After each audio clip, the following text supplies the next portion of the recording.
Bienvenidos a este nuevo encuentro, mi nombre es José Mendoza. En esta ocasión vamos a hablar acerca del sistema esquelético.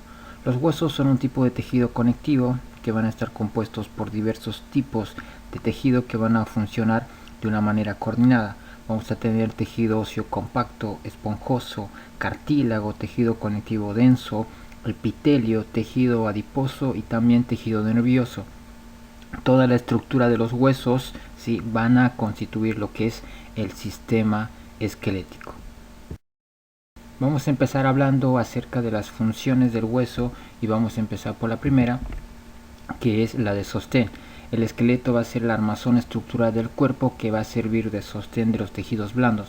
Cuando hablamos de tejidos blandos estamos hablando básicamente de los músculos. Estos músculos se van a insertar a los huesos por medio de los tendones, y cuando los músculos se van a contraer, entonces se va a producir el movimiento. La otra función principal del hueso es la protección. Va a proteger de lesiones a los órganos internos más importantes. Por ejemplo, la caja torácica va a proteger de lesiones a los pulmones y al corazón. La columna vertebral va a proteger de lesiones a la médula espinal. Los huesos del cráneo van a proteger de lesiones al encéfalo. La otra función es de asistencia al movimiento. Los músculos se van a insertar a los huesos por medio de los tendones. Cuando los músculos se van a contraer, van a tirar del hueso y así se va a producir el movimiento. La otra función es la homeostasis mineral. Acá en los huesos va a haber un importante almacenamiento y una liberación de minerales. Acá los huesos van a almacenar varios minerales, pero especialmente van a almacenar calcio y fósforo. Va a haber una gran cantidad de calcio que se va a intercambiar entre la sangre y el hueso. Por ejemplo, si la concentración de calcio va a ser mayor a la normal, entonces el calcio se va a mover con mayor rapidez desde la sangre hacia los huesos, y con menor va a ser un poco más lenta en dirección opuesta. La otra función del hueso es la producción de células sanguíneas. En el tejido conectivo, en la médula ósea roja, se van a producir las células sanguíneas. Estas células sanguíneas van a ser los glóbulos rojos, los glóbulos blancos y las plaquetas. A este proceso de producción de células sanguíneas se va a llamar hematopoiesis. También acá se van a producir otro tipo de células de tejido conectivo que van a ser los adipocitos, los fibroblastos y los macrófagos. Seguimos adelante, y la otra función principal del hueso es que va a ser un importante depósito de triglicéridos. En la médula ósea amarilla, esta médula ósea amarilla básicamente va a consistir en células adiposas que van a almacenar triglicéridos. Estos triglicéridos van a ser una potencial fuente de energía química. Bien, seguimos avanzando y ahora vamos a hablar de las células del tejido óseo. Vamos a empezar con la primera, que es las células progenitoras óseas. Estas células progenitoras van a ser las células madre, que van a ser sometidas a división celular. Al tipo de división celular que van a ser sometidas van a ser a la división mitótica, a la mitosis. Hemos dicho que una particularidad que tiene este tipo de división es que se va a producir en las células somáticas, en las células de todo el cuerpo. Ahora, una vez que se divide, estas se van a diferenciar, se van a diferenciar en osteoblastos. ¿Qué era la diferenciación? La diferenciación, dijimos, a un inicio, de que era la transformación de una célula no especializada en una célula especializada. Entonces acá, una vez que se dividen estas células, va a haber la división en cuanto a este tipo de célula. Se va a diferenciar, va a pasar de ser una célula no especializada en una célula especializada, y se va a convertir en osteoblasto. Ahora, ¿qué son los osteoblastos? Los osteoblastos van a ser aquellas células generadoras del hueso. Van a sintetizar y secretar fibras de colágeno y otros componentes orgánicos necesarios para el desarrollo de la matriz extracelular del hueso. Y acá también es donde se va a iniciar lo que es la calcificación. Ahora, es importante decir de que los osteoblastos, una vez que se encuentren inmersos, ¿sí?, o rodeados de lo que va a ser la matriz extracelular, van a quedar atrapados ahí, ¿sí?, entre sus secreciones, y estos se van a convertir en osteocitos, ¿sí? Entonces ese es el proceso de calcificación. Acá se van a calcificar una vez que se encuentren inmersos en lo que es la matriz extracelular, quedan atrapadas ahí y se convierten en osteocitos. Ahora, ¿qué son los osteocitos?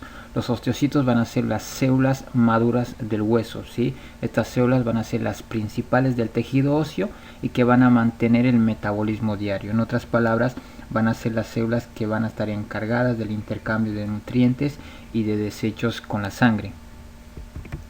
El otro tipo de células del tejido óseo son los osteoclastos. Los osteoclastos van a ser células grandes que se van a encontrar en el endostio, ¿sí? La célula va a liberar poderosas enzimas lisosómicas y ácidos que van a digerir componentes proteicos y minerales de la matriz extracelular, ¿sí? Acá se va a producir lo que es la resorción ósea. En otras palabras, los osteoclastos van a ser las células destructoras del hueso y van a cumplir un papel importante en el desarrollo, en el mantenimiento y lo que es la reparación del hueso. Seguimos avanzando y ahora vamos a hablar acerca de lo que es la formación del hueso. Bien, esto se va a dar en diferentes procesos. El primero va a ser la formación inicial de hueso en un embrión y un feto, ¿sí? Inicialmente va a estar compuesto por lo que es el mesenquima. El mesenquima básicamente es tejido conectivo embrionario, ¿sí? Acá es el sitio donde se va a dar lo que es la formación y la osificación del cartílago, ¿sí? Un componente orgánico, esa es la osificación, un componente orgánico se va a transformar en algo más especializado, ¿sí? Entonces acá lo que es el cartílago se va a ir convirtiendo en lo que es hueso. Esto se va a dar entre la sexta semana del desarrollo embrionario, ¿sí? Entonces acá se va a producir lo que es la osificación, pero se va a dar en dos etapas particulares, que van a ser la osificación intramembranosa y lo que es la osificación endocondral. Ahora, la osificación intramembranosa, acá hemos dicho de que en este proceso, ¿sí?, de osificación, de transformación de estos componentes, acá en esta etapa lo que se va a producir es que este componente, ¿sí?, este componente orgánico se va a empezar a transformar en lo que es cartílago, ¿sí?, para posteriormente convertirse en lo que es hueso, ¿sí? También en este proceso se van a empezar a formar, ¿sí?, lo que van a ser aquellos huesos como los huesos faciales, los huesos maxilares, los huesos de la clavícula también se van a desarrollar, ¿sí? Se van a dar de esta manera en este proceso de osificación intramembranosa. Ahora va a pasar, una vez que ya se encuentra en ese proceso, ¿sí?, que ya sea cartílago, entonces se va a dar el otro proceso, que es la osificación endocondral. Entonces básicamente acá, ¿sí?, en la osificación endocondral lo que va a ocurrir es un reemplazo, ¿sí? Se va a reemplazar ese cartílago que ya estaba formado, básicamente se va a reemplazar por hueso, ¿sí? Se reemplaza por hueso. Entonces en este proceso se van a dar, va a pasar por diferentes etapas para que se convierta en hueso. Entonces esto va a ser visible más en un hueso largo, ¿sí?, porque este cartílago que ya se había dado en lo que es la osificación intramembranosa va a empezar a reemplazarse por lo que es el hueso. Entonces acá también van a empezar a trabajar lo que es las células del hueso para poder remodelar, para poder generar y para producir lo que ya va a ser el producto final, que básicamente se va a convertir en lo que es el hueso. Y una vez que ya se produce esto, ¿sí?, una vez que ya tenemos este reemplazo del cartílago por hueso, entonces se va a producir la otra etapa, que es el crecimiento del hueso durante la lactancia, la infancia y la adolescencia. Hay que tener en cuenta de que acá ya tenemos el hueso formado, ya ha ocurrido ese reemplazo de cartílago por hueso.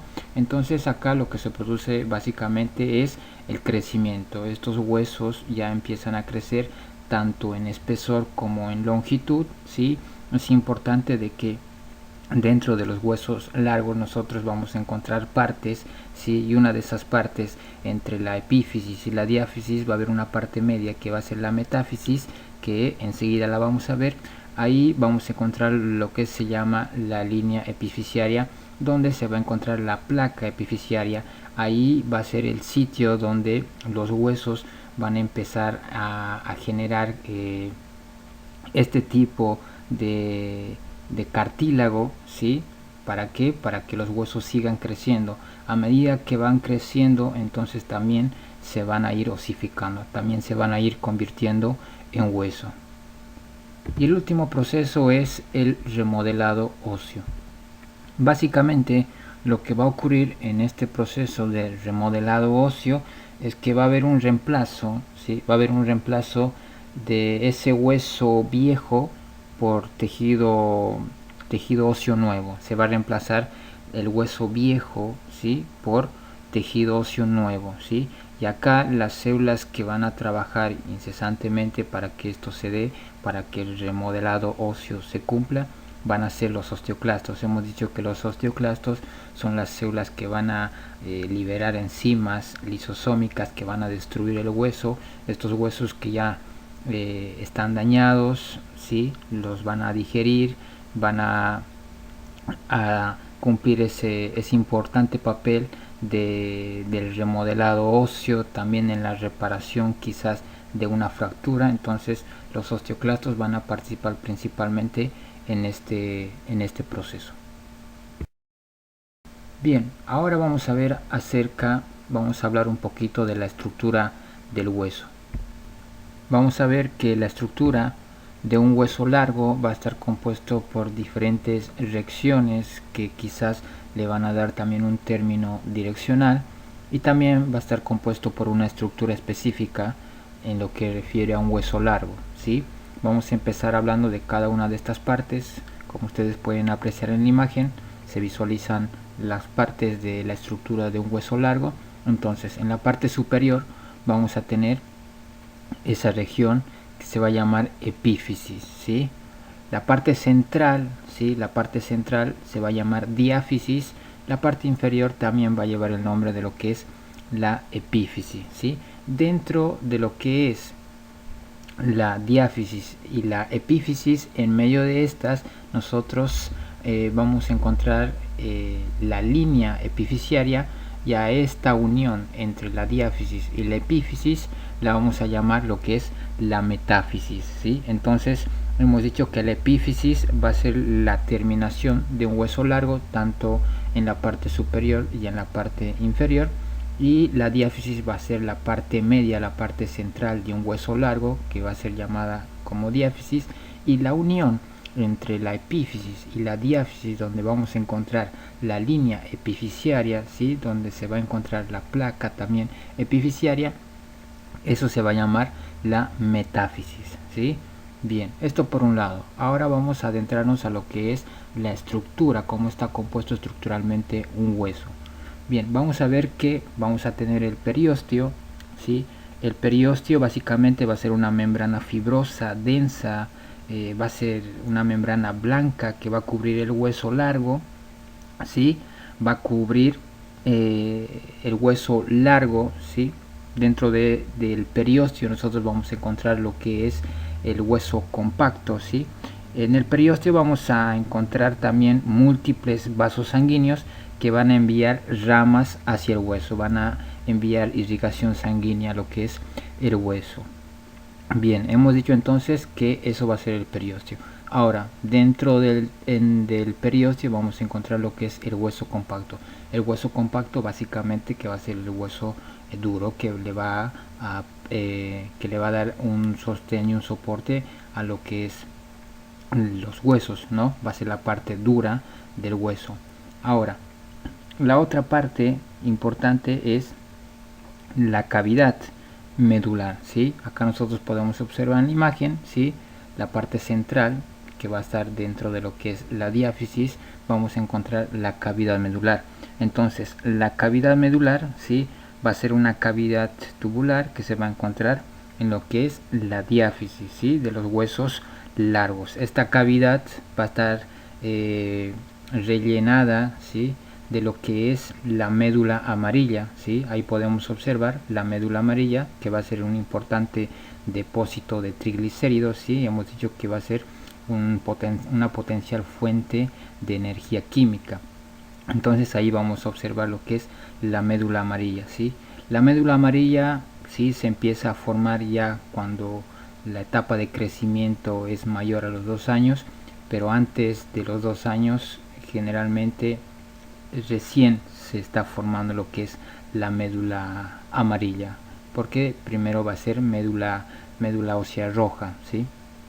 Bien, seguimos adelante y vamos a ver el endostio, ¿sí? El endostio básicamente va a ser una delgada membrana epitelial que va a recubrir lo que es la cavidad medular. Va a estar dentro de lo que es la cavidad medular, va a recubrir la superficie de esta cavidad de los huesos largos, ¿sí? Bien, en las epífisis nosotros vamos a encontrar, ¿sí?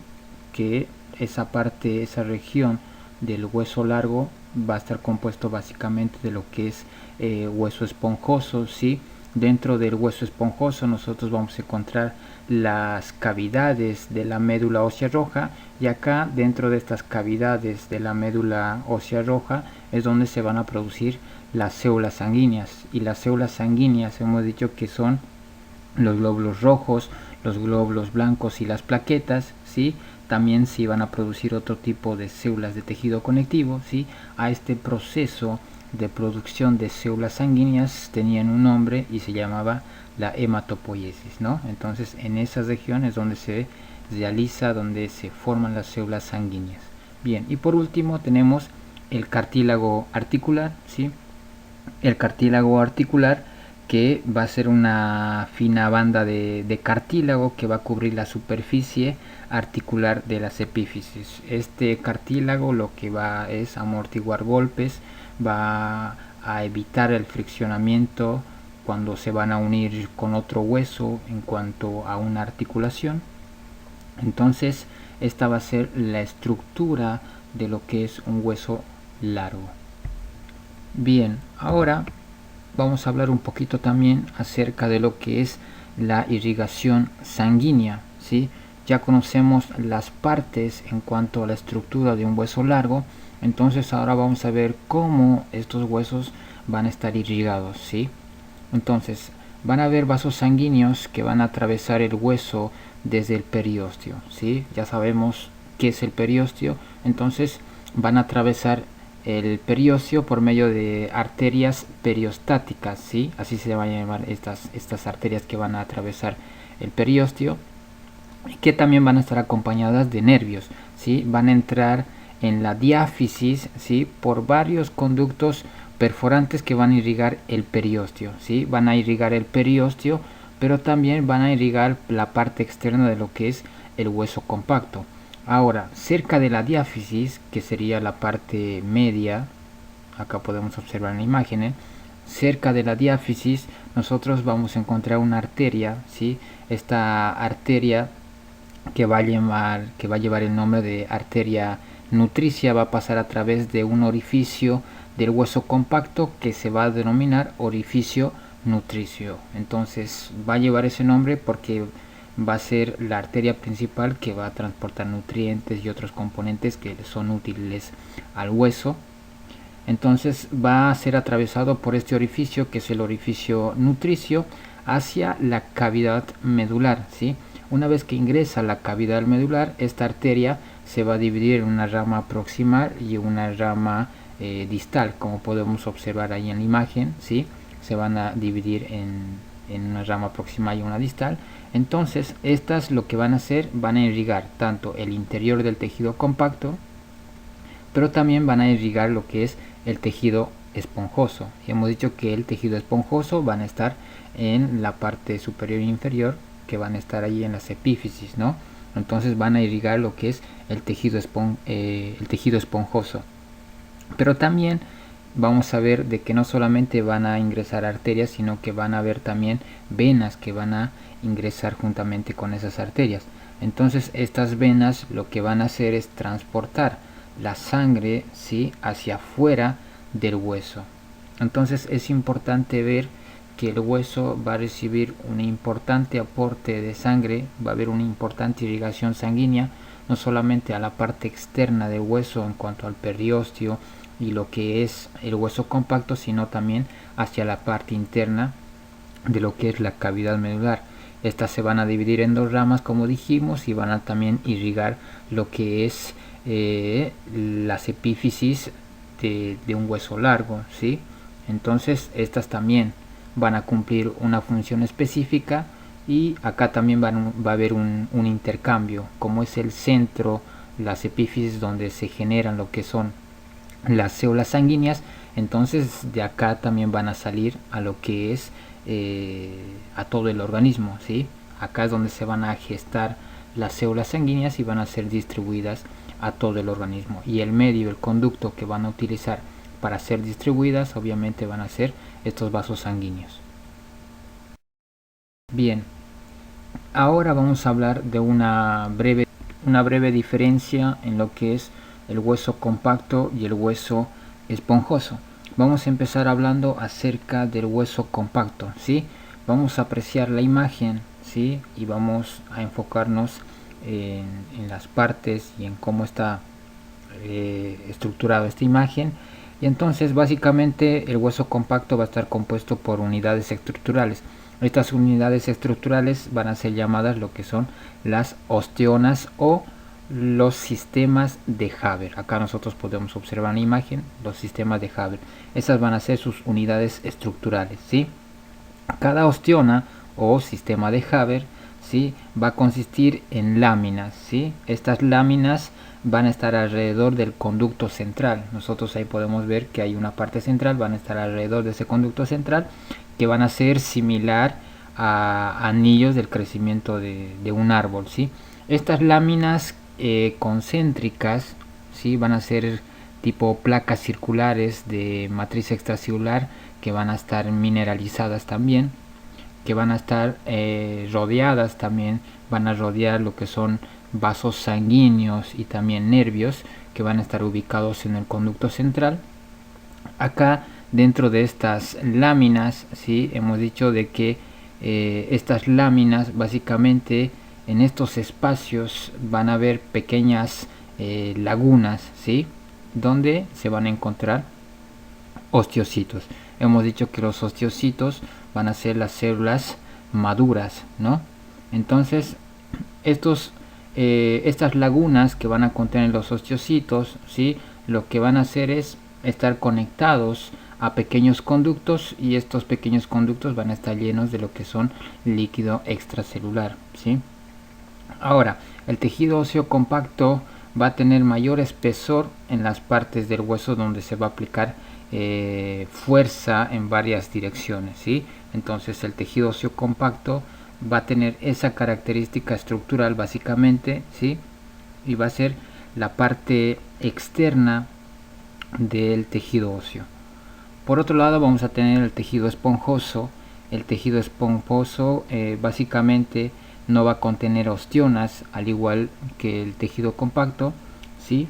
El componente principal del tejido esponjoso va a estar formado por laminillas delgadas. Estas se van a denominar trabéculas, ¿sí? Ahí podemos ver las láminas, ¿sí?, o laminillas delgadas, ¿sí?, que estas se van a llamar trabéculas. Ahora, entre las trabéculas va a haber espacios visibles a simple vista, ¿sí?, como lo podemos observar ahí, esos pequeños espacios. Estos espacios que son visibles a simple vista van a estar rellenos de lo que es la médula ósea roja. En los huesos, acá en este espacio que es visible, es el lugar donde se van a producir las células sanguíneas, que son los glóbulos rojos, los glóbulos blancos y también las plaquetas, pero también hemos dicho que se van a producir otro tipo de células que van a ser de tejido conectivo, ¿no? Entonces esa es la diferencia básica entre el hueso compacto y el hueso esponjoso. Bien, seguimos avanzando y ahora vamos a hablar acerca de los huesos según su forma. Es importante que podamos ver que los huesos, de acuerdo a la región, ¿sí?, donde se encuentren, van a tener un tipo de acuerdo a su forma, ¿sí? Vamos a encontrar los huesos largos. Los huesos largos pueden ser el fémur, el radio, la tibia, el peroné, el cúbito. Los huesos cortos que pueden ser los huesos del carpo, los huesos del metacarpo, las falanges, los huesos planos, como podemos observar en la imagen, el esternón, la escápula, los huesos del cráneo, los huesos coxales, huesos planos. Vamos a tener también huesos irregulares. Estos huesos irregulares básicamente pueden ser de la columna vertebral, ¿sí? Y la columna vertebral, obviamente, de acuerdo a su región, va a estar clasificada en diferentes partes también. Entonces los huesos irregulares la vamos a encontrar en los huesos de la columna vertebral. Y va a haber otra división que son los huesos sesamoideos, ¿sí? que van a tener una forma de un sésamo, que nosotros lo vamos a encontrar en la rótula. También lo podemos encontrar en las epífisis de lo que son los huesos metacarpianos o los metatarsianos, ¿sí? Entonces esa es la clasificación de los huesos según su forma: huesos largos, huesos cortos, huesos planos, huesos irregulares y los huesos sesamoideos. Bien, ahora vamos a entrar a una parte sumamente importante, que es la clasificación del hueso, ¿sí? El esqueleto, el sistema esquelético, va a estar compuesto de 206 huesos. Estos 206 huesos se van a dividir en dos partes. El sistema esquelético va a estar dividido en dos partes, y esta división va a ser el esqueleto axial y el esqueleto apendicular, ¿sí? El esqueleto axial va a estar compuesto de 80 huesos y el esqueleto apendicular va a estar compuesto de 126 huesos.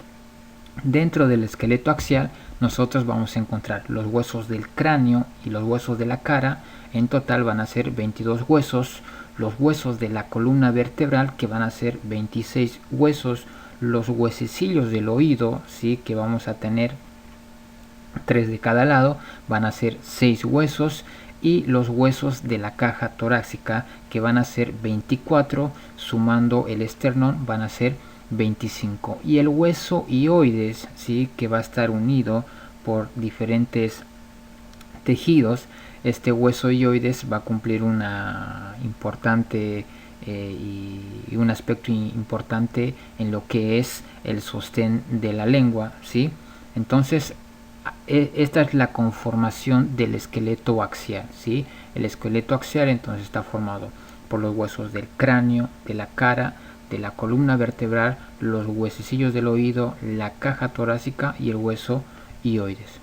Y dentro del esqueleto apendicular vamos a tener los huesos de los miembros superiores y los miembros inferiores, ¿sí? Dentro de los miembros superiores vamos a tener 64 huesos y dentro de los miembros inferiores vamos a tener 62 huesos.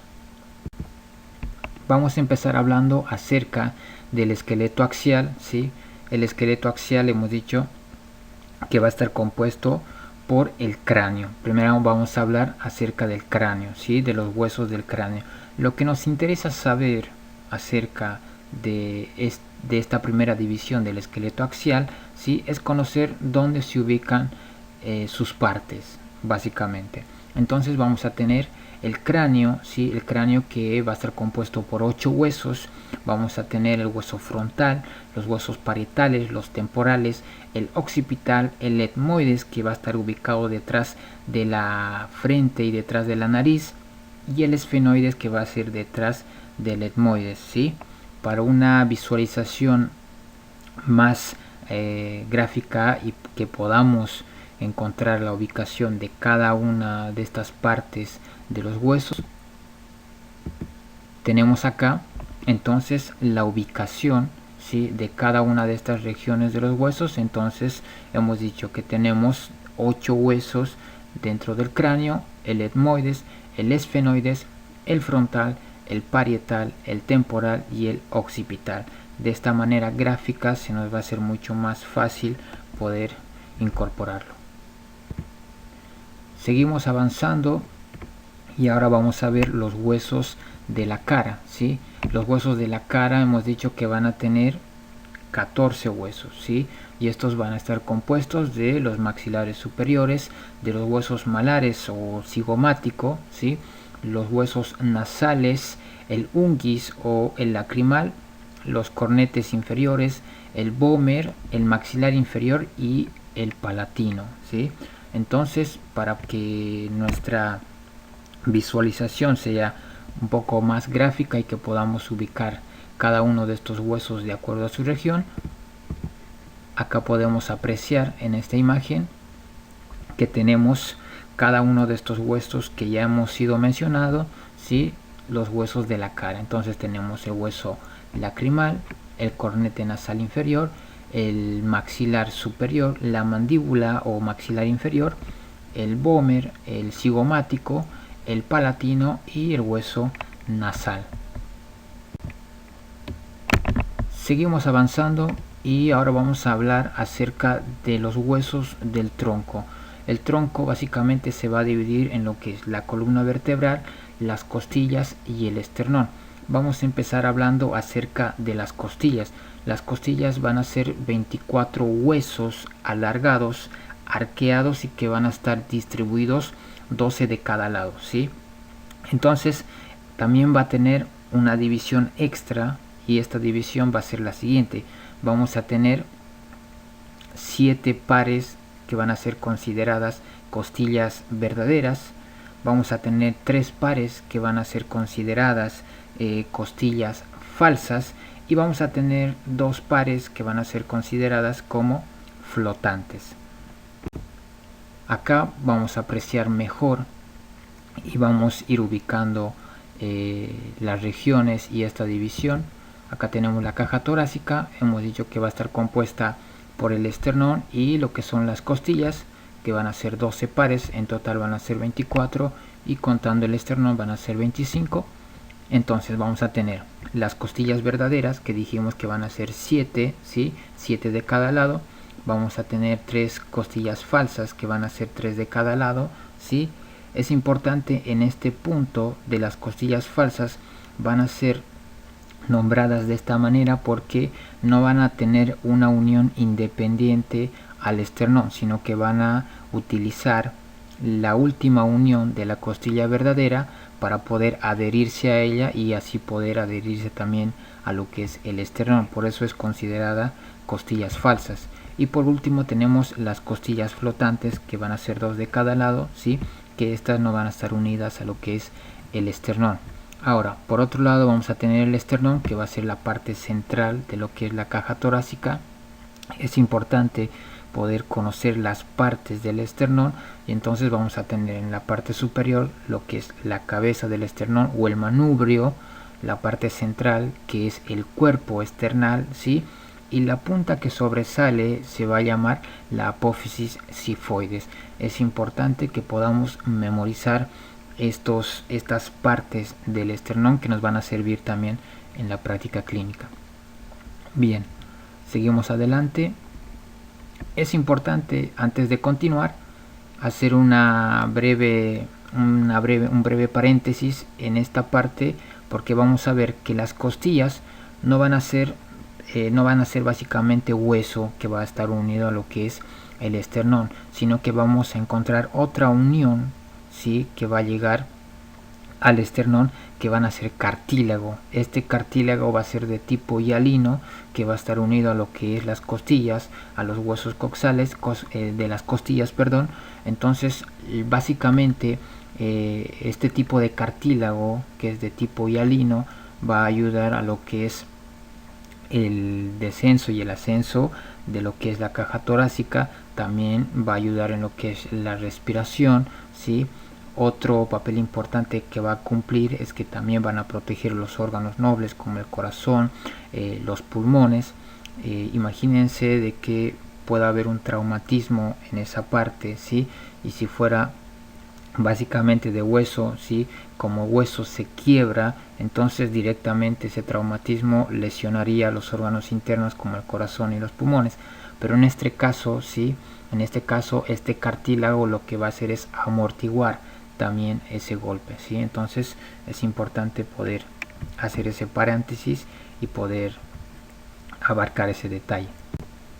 Bien, seguimos adelante y ahora vamos a hablar acerca de la columna vertebral, ¿sí? La columna vertebral básicamente va a estar compuesta por 26 huesos, ¿no? Entonces vamos a encontrar que la columna vertebral también se va a dividir en diferentes partes, ¿sí?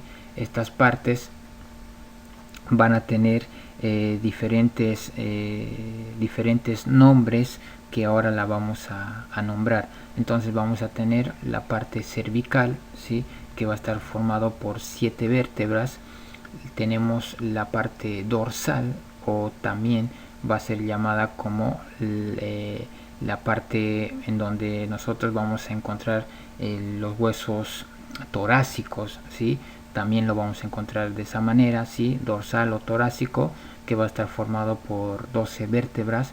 Tenemos la región lumbar, que va a estar formado por 5 vértebras, y la región sacra y coxigea. La sacra, que va a ser un hueso, pero que estas van a ser 5 vértebras soldadas, ¿sí? Nosotros vamos a encontrar en la descripción bibliográfica como S1, S2, S3, S4, S5. Eso se debe a la primera letra inicial, que es sacra, ¿sí? Luego tenemos la coxigea, que también es un hueso, pero que va a estar formada por 4 vértebras también fusionadas, ¿sí? Y acá también vamos a encontrar como CO1, CO2, CO3, CO4, y eso se debe también al nombre propio de la vértebra. Ahora vamos a apreciar acá en la imagen, ¿sí? Estas regiones que ya hemos ido nombrando. Entonces podemos ver las 7 vértebras cervicales. Es importante hacer un pequeño paréntesis acá en lo que son las vértebras cervicales, porque vamos a encontrar 2 vértebras sumamente importantes que están dentro de lo que son las vértebras cervicales, que son las 2 primeras vértebras. La primera, que es el atlas, que va a unir lo que es y que va a sostener particularmente el cráneo, ¿sí? Y el segundo hueso que le va a seguir es el axis, ¿sí? Esos van a ser 2 huesos de la vértebra cervical sumamente importantes y que lo podamos saber también. Bien, luego tenemos los huesos o las vértebras torácicas, como ya dijimos, o de la región dorsal, que van a ser 12. Luego tenemos las lumbares, que van a ser 5, y luego tenemos el sacro y el coxis. El sacro y el coxis, que van a ser huesos fusionados, huesos soldados, van a ser un hueso cada uno, pero van a tener, en el sacro vamos a tener 5 huesos soldados, y en el coxis vamos a tener 4 huesos soldados, ¿sí? Ahora seguimos avanzando y vamos a hablar un poquito de los huesos de la columna vertebral. Hemos visto que la columna vertebral se va a dividir de acuerdo a sus secciones, y esas secciones básicamente van a tener un nombre específico, y también las vértebras, ¿sí?, van a ir variando de acuerdo a su región. Entonces, de acá del lado derecho vamos a ver primero las vértebras cervicales. En la parte central vamos a tener las vértebras torácicas o dorsales, y por último vamos a tener las vértebras lumbares, ¿sí? Entonces es importante ver estas características en cuanto a su forma, pero que también estas van a tener regiones importantes que las vamos a ir nombrando. La parte que sobresale ahí, que la primera punta que sobresale y que vamos a ver en todas estas imágenes, ¿sí?, se va a llamar apófisis espinosa, ¿sí? para que lo tengamos en cuenta. Vamos a tener la parte central, que va a llamarse el cuerpo vertebral, y en la parte central es el conducto donde va a alojar lo que es la médula espinal. Tenemos las partes laterales, ¿sí? Los laterales, que se van a llamar las apófisis transversas, ¿sí? Entonces son esas partes importantes que nos interesan saber para poder incorporarlo. Bien, seguimos avanzando y ahora vamos a hablar, una vez ya terminado lo que es el esqueleto axial, vamos a adentrarnos a lo que es el esqueleto apendicular, ¿sí? El esqueleto apendicular, ¿sí?, estaba compuesto por los miembros superiores y lo que eran los miembros inferiores.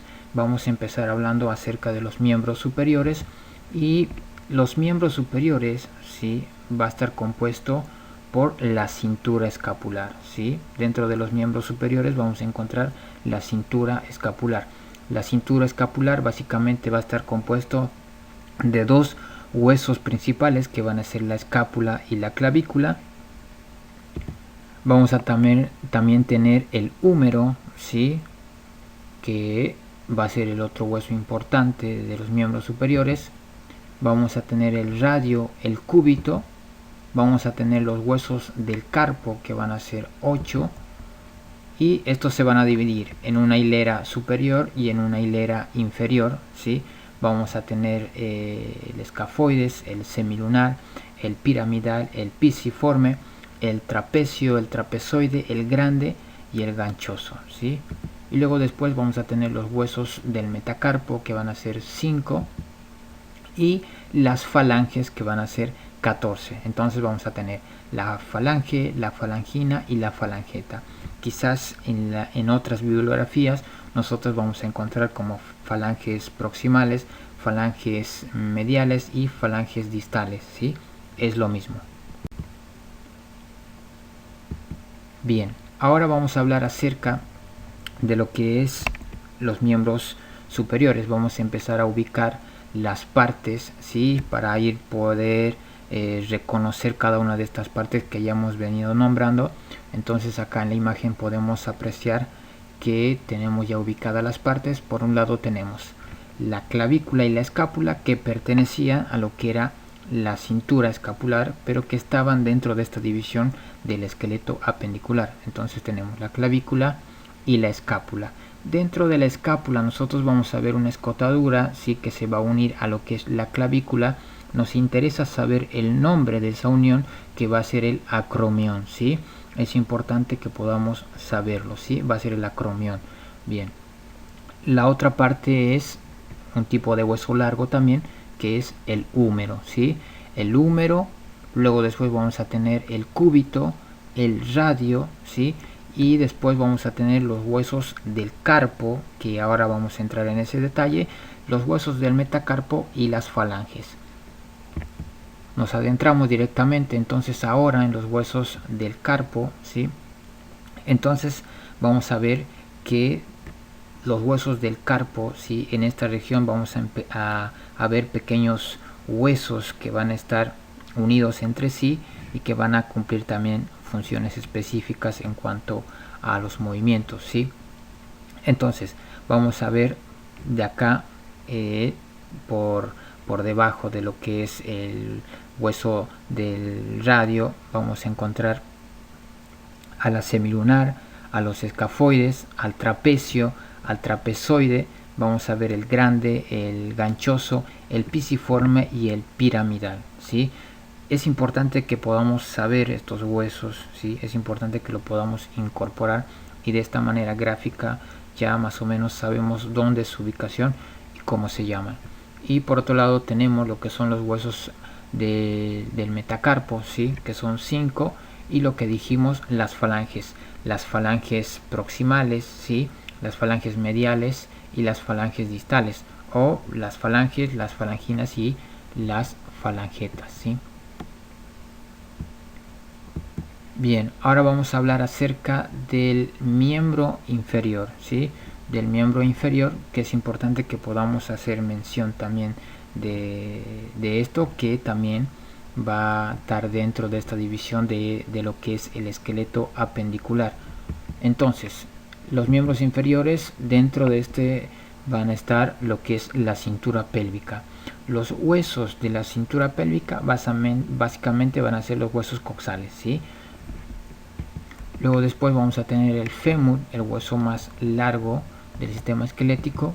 Vamos a tener la rótula, también se conoce con el nombre de patela.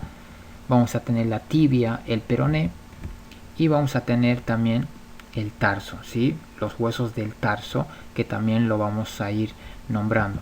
Entonces vamos a tener en la hilera posterior vamos a tener el astrágalo y el calcáneo, y en la hilera inferior vamos a tener lo que es el cuboides, el navicular y los cuneiformes. Y acá en los cuneiformes van a ser cuneiforme 1, cuneiforme 2 y cuneiforme 3. Bien, seguimos avanzando y vamos a tener también los huesos del metatarso y las falanges, ¿sí? Y acá lo mismo, falange, falangina o falangeta, o falanges proximales, falanges mediales o falanges distales, que sería lo mismo. Bien, acá podemos observar entonces los miembros inferiores. Por un lado tenemos los huesos coxales, ¿sí? Vamos a ver los huesos coxales, que van a estar compuestos por dos partes y que van a estar unidas por la sínfisis del pubis. Vamos a ver el hueso del fémur, que es el hueso más largo del sistema esquelético. La rótula, sí, que era un tipo de hueso según su forma sesamoideo. Vamos a ver también la tibia, el peroné. Tenemos acá los huesos del tarso, del metatarso y lo que son las falanges. Ahora vamos a ver los huesos del tarso, ¿sí? Para así poder ir conociendo un poquito mejor los huesos del tarso. Pero antes vamos a ir conociendo estas partes que nos interesan saber también en cuanto a lo que son las prominencias óseas. Entonces acá tenemos el fémur, ¿sí? El hueso más largo del sistema esquelético. Vamos a tener partes importantes, las partes que van a sobresalir ahí en la parte superior, ¿sí? Entonces se van a llamar trocánteres, ¿sí? Va a ser el trocánter mayor y en la parte interna el trocánter menor. Pero el que más nos interesa saber es el trocánter mayor, porque es el que va a sobresalir. Ese es el hueso que vamos a tocar cuando nos tocamos la cadera. Entonces ese es el hueso del trocánter. Es importante porque ese hueso, esa prominencia ósea va a estar expuesta a fricción, y entonces es un sitio también donde se puede producir lo que son las conocidas úlceras por presión, ¿sí? Tanto del lado derecho como del lado izquierdo, ¿sí? En la parte tenemos en la parte interna ahora, ¿sí? De lo que es en la parte inferior, perdón, de lo que es la tibia y el peroné, vamos a encontrar también partes importantes que también van a estar sometidas a este proceso de fricción, en donde se pueden también producir lo que son las úlceras por presión. Entonces vamos a encontrar el maleolo externo y el maleolo interno, ¿sí? Son esos dos huesecitos que van a sobresalir ahí antes de llegar a lo que es el pie. Entonces estos son importantes, ¿sí? Estas prominencias óseas, porque son sitios donde se van a producir también fricción y donde se van a producir también úlceras por presión. Ahora, tanto en lo que es el miembro superior como en el miembro inferior, también vamos a encontrar en la unión de lo que es el fémur y lo que es la tibia y el peroné, en la parte central donde nosotros conocemos como esa región de la rodilla, donde va a estar la rótula, vamos a ver también prominencias óseas que van a sobresalir tanto en los laterales. Entonces esas regiones se van a conocer como condilos, ¿sí? Condilo lateral y epicondilo medial, ¿sí? Condilo lateral va a ser la parte externa y el epicondilo medial va a ser la parte interna. Entonces es importante saber también esas regiones, porque van a ser sitios también, son prominencias óseas que van a estar y se van a someter a fricción, y donde son sitios donde se pueden producir las úlceras por presión. También en lo que es los miembros superiores, en lo que nosotros conocemos en la unión del húmero, tanto del radio y de lo que es el cúbito, ahí en la parte, en la región del codo, ¿sí? Aquello que nosotros conocemos como codo, esa región se va a llamar olecranión, ¿sí? También es un sitio importante donde se van a producir esa fricción y donde se puede dar también lo que son las úlceras por presión. Entonces, olecranon, ¿sí? Es importante que podamos memorizar eso. Lo otro que también en las partes laterales que van a sobresalir en esa región del codo, vamos a tener nosotros también el epicondilo, ¿sí? Lateral, y también el epicondilo medial, ¿sí? Entonces, a manera de poder saber y reconocer esas regiones y que podamos incorporarlo. Bien, ahora vamos a ir reconociendo aquello que ya hemos venido nombrando en cuanto a los huesos de lo que es los huesos tarsianos, ¿sí? Entonces tenemos esos que van a estar nombrados de acuerdo a su región.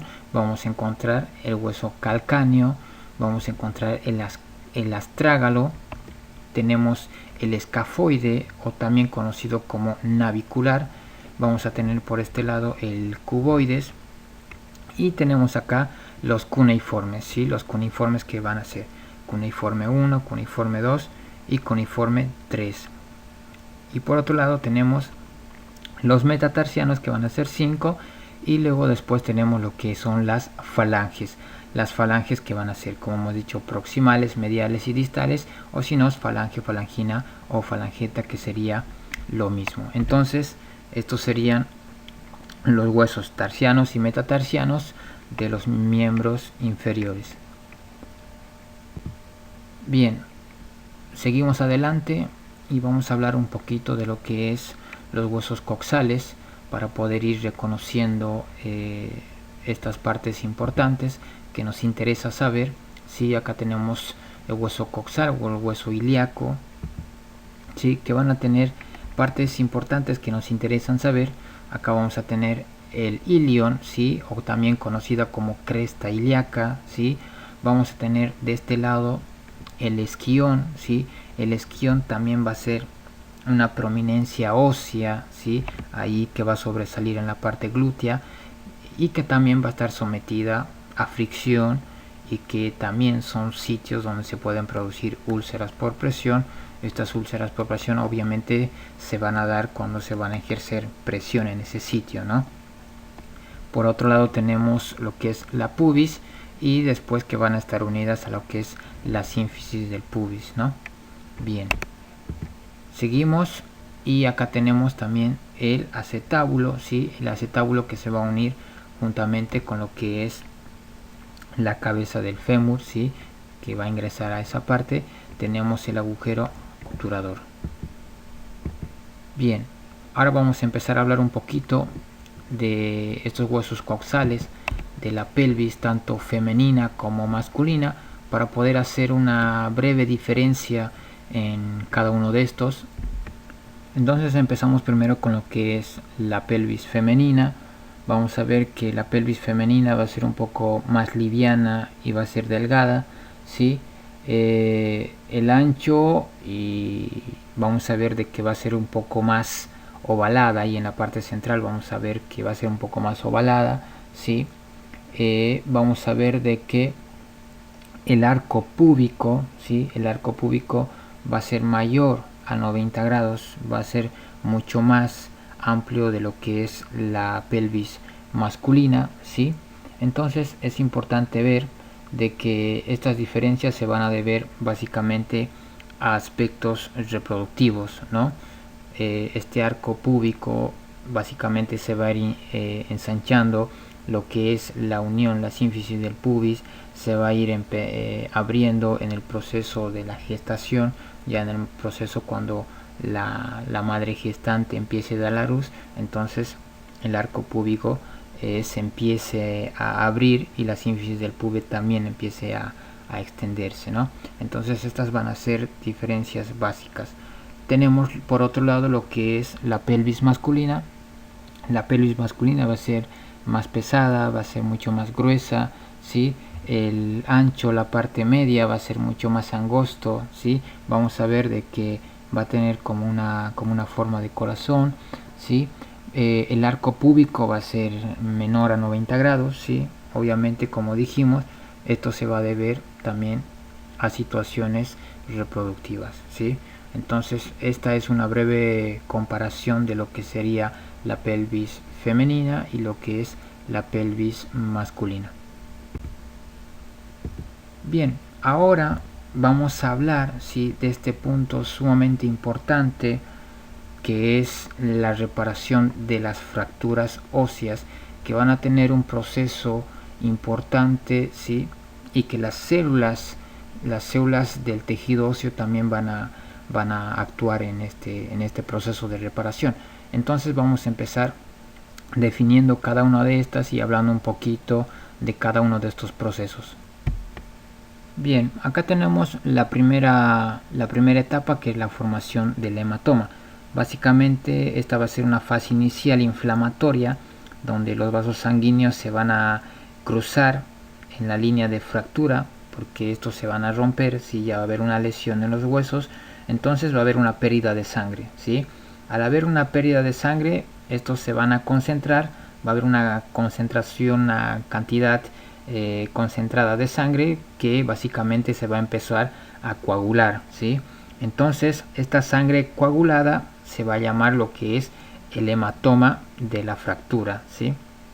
Ahora, esto se va a producir, este hematoma, la formación del hematoma de la fractura se va a dar dentro de las 6 a 8 horas después de que se haya producido la fractura. Ahora, ¿qué es lo que sucede?